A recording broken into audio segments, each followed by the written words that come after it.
The festival became a part of Walnut Creek through previous events, such as the Grape Festival and the Harvest Festival. And then as we got into the 30s, they began to emerge in a little different style. The Walnut Festival itself became a Walnut Festival in the late 30s when it started taking on events that had local organizations raising their annual budgets to do their charitable work.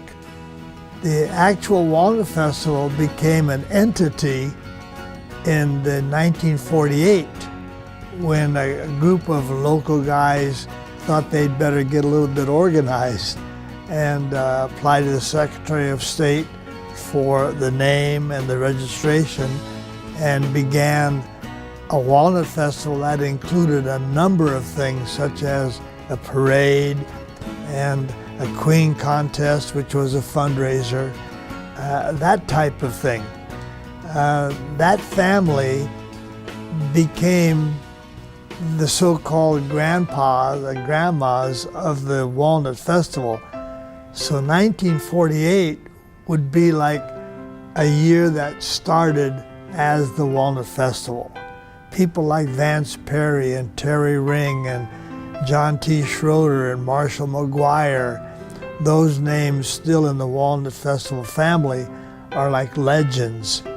And they brought the carnival to Walnut Creek, much to the glee and happiness of all the children and much to the disdain of a lot of adults. And some of that feeling still exists in Walnut Creek, but the carnival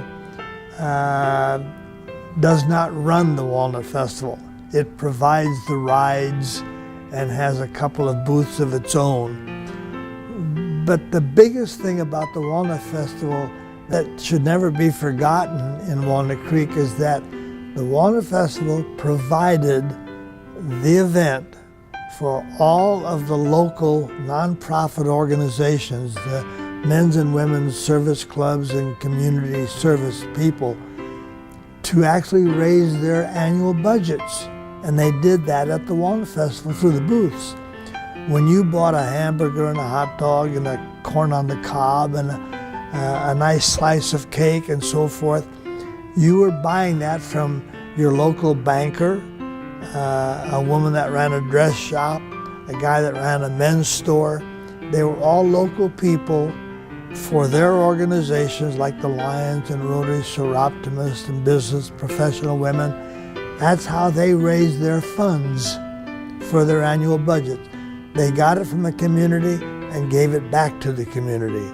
That was the essence of the festival.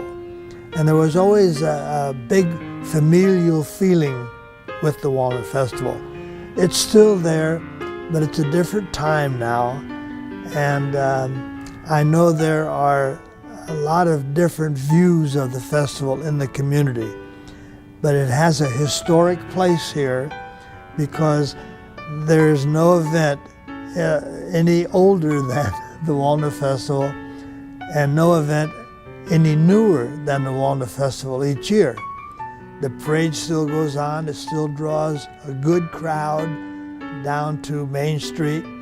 When you go to the parade these days, you see your Cub Scouts, your Girl Scouts, you see all the children's groups, Little Leaguers in parades, young cheerleaders from all the different schools. So it's still community. It's still Walnut Creek in Central County, and the Walnut Festival will always have that.